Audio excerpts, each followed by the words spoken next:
Imagine waking up and finding out your city is no longer yours. The street signs are different, the mayor is gone, the police answer to someone new, people stare at their phones, reading the news in disbelief. Who owns the city now? No one knows. All that's certain is that everything has changed. It feels like a dream, but it's real.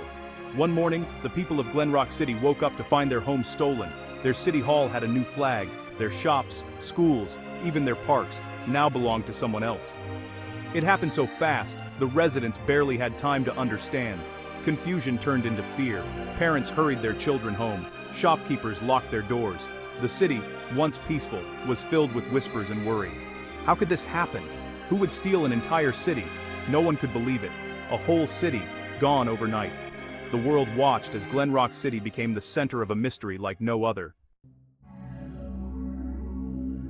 The man behind this unbelievable theft was not a typical criminal. He didn't fit the image of a mastermind you might expect from a story like this. Instead, he moved quietly, almost invisibly, through the world around him. His name was Victor Lorne. To most people, he was just another face in the crowd, but those who looked closer could sense something different about him. He was smart, quiet, and nobody suspected him. Victor had a way of blending in, never drawing too much attention, always listening more than he spoke.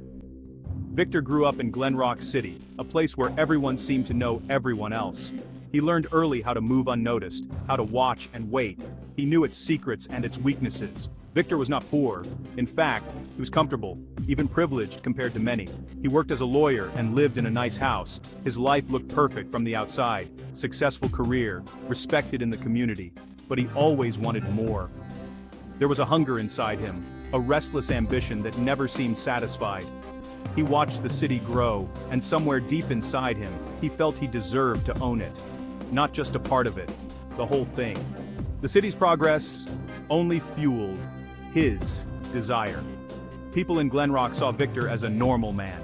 He smiled at neighbors, exchanged small talk, and attended local events. He paid his bills on time, never missed a payment, and kept his affairs in perfect order.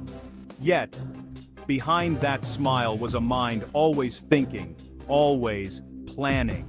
Late at night, when the city was quiet, Victor's thoughts raced with possibilities. Victor wanted to leave a mark on the world, a big one. He dreamed of doing something unforgettable, something that would make history. What drove him? Maybe pride, maybe anger. Maybe he just wanted to prove he could do something no one else dared to try. Or maybe, deep down, he wanted to be remembered forever. Whatever the reason, Victor decided to steal Glen Rock City. It was a plan so bold, so outrageous, that no one would ever see it coming. And soon, he would put his plan into action. Every detail was ready, every risk calculated. Victor never looked like a thief. He wore the mask of respectability, hiding his true intentions from everyone around him. But he was about to shock the world. The story of Victor Lorne was just beginning, and no one in Glen Rock City would ever be the same again. Victor learned the art of secrets early. Even as a boy, he understood that what people said out loud was only half the story. As a child, he hid in shadows, listening to adults speak in hushed tones, catching whispers not meant for his ears. He watched people and remembered everything. Their words, their gestures, the secrets they thought were safe. By the time he was a teenager, he knew how to keep things hidden, and how to find out what others wanted to hide. He became skilled at reading between the lines, picking up on what was left unsaid. He studied law not just for a career, but to understand the rules. He found the loopholes, the gray areas where secrets could live undetected. He learned how papers could move power, how signatures could change lives, and how a single document could alter the fate of an entire family. Victor saw that the real world ran on documents, not just dreams. Every deal, every promise, every betrayal was written down somewhere. His job at a big law firm gave him access to the city's most prized information. He was trusted with secrets that could topple fortunes. He read contracts for new buildings, land sales, and even city council decisions. Each one, a piece of the city's hidden story. Slowly, Victor gathered every secret he could about Glen Rock City, building a private archive of knowledge no one else possessed. He became an expert at being invisible, slipping through the city's corridors of power without leaving a trace. Friends only knew what he wanted them to know. He wore a mask of normalcy, always careful, always guarded. His bosses never guessed how much Victor really understood or how much he was quietly collecting for himself. His life was a puzzle, with important pieces hidden far from sight, each secret a tool for the future. Victor's life was built on secrets, and one day, those secrets would help him steal a whole city. In Glenrock, knowledge was power, and Victor was quietly becoming the most powerful man of all. Victor spent years crafting his plan, working late into the night, fueled by ambition and patience. He started small, knowing that every detail mattered. First, he quietly bought tiny parcels of land, each transaction hidden under different names and identities. No one noticed the pattern. Then, Victor set up a web of fake companies, each one a shell, all secretly owned by him but impossible to trace back directly. Each company began acquiring more land and property, slowly expanding his reach across the city. Next, Victor immersed himself in city laws, spending countless hours poring over legal codes and municipal records. He uncovered an obscure, century-old rule. If a single person could prove ownership of every property in the city, they could claim legal control over the city's administration for 48 hours. The law, written over 100 years ago for emergencies, was long forgotten, buried in the city's history. No one believed such a scenario could ever unfold. It was dismissed as impossible, a relic of the past. Victor arranged meetings with city leaders, always presenting himself as a friendly, trustworthy businessman. He discreetly slipped copies of ownership papers into city files, making sure his trail was hidden in plain sight. Using his legal expertise, Victor signed documents that went unnoticed among the daily paperwork, blending in perfectly. Piece by piece, property by property, the city became his, at least on paper.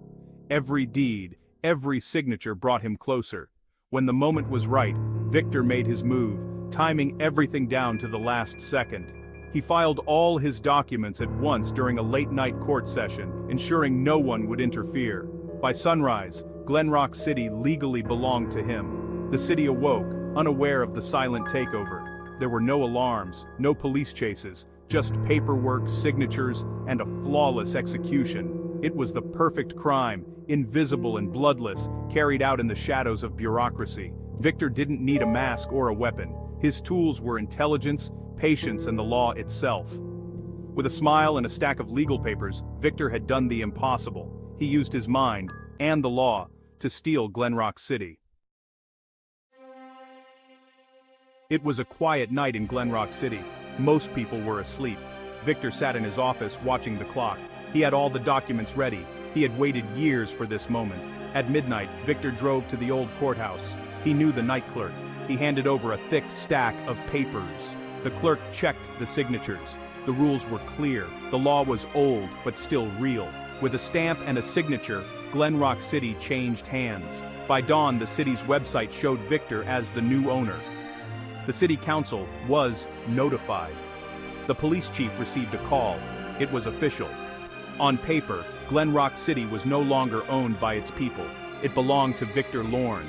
No alarms rang, no sirens wailed, but the change was complete. The city's fate was sealed with ink and old laws. Victor watched as his plan unfolded, silent and unseen. It was the night everything changed, and no one saw it coming.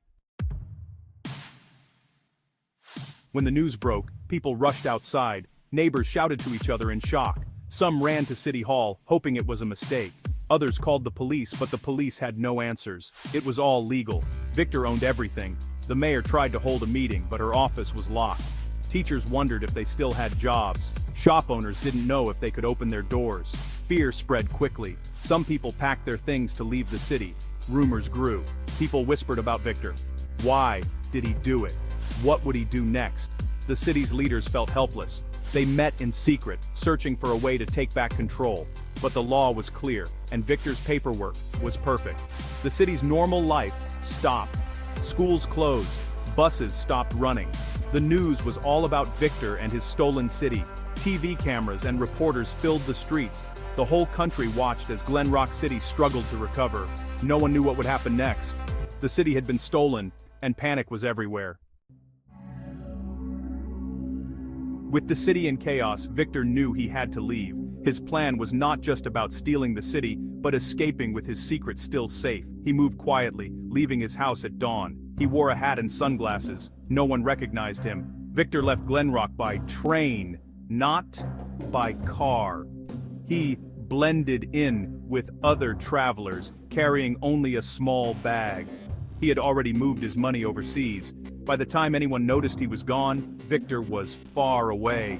Police searched for him. They checked airports, bus stations, and even his old office. But Victor left no clues. He had planned every detail. He did not use his real name. He traveled through 3 countries before anyone could track him. By the end of the week, Victor Lorne had vanished. The man who stole Glenrock City was gone, leaving only questions behind. Victor's escape was as perfect as his crime. He had outsmarted everyone. People always ask, why couldn't they catch Victor? The answer is simple. He was always one step ahead. Victor used only legal moves. He broke no laws, at least not in the way police could prove. His papers were perfect. His companies were legal, even if fake. The city tried to fight back in court, but Victor had already disappeared. His bank accounts were empty. His fake companies closed overnight. Lawyers argued for months, but the damage was done. The old law was changed, but it was too late. Police searched for Victor around the world. They found nothing. No family to question. No friends to betray him. He left no trace behind. It was as if he had vanished into thin air. Glenrock City slowly rebuilt itself. The people moved on, but they never forgot. Victor Lorne became a legend, a man who stole a city and got away. No matter how hard they tried, no one ever caught him. Years have passed since Victor stole Glenrock City. People still talk about him. Some say he lives on an island, surrounded by secrets. Others think he changed his name and started a new life somewhere far away. No one knows for sure. Victor left no clues. He never wrote a book or gave an interview. His story is told in whispers and old newspaper clippings. Some call him a genius, others call him a villain, but everyone agrees, he did the impossible. The city changed its laws, it learned from Victor's theft. But the question remains. Could it happen again? Is there someone out there, planning the next big heist? The mystery of Victor Lorne lives on. Glenrock City will never be the same, and the man who stole it is still out there, somewhere.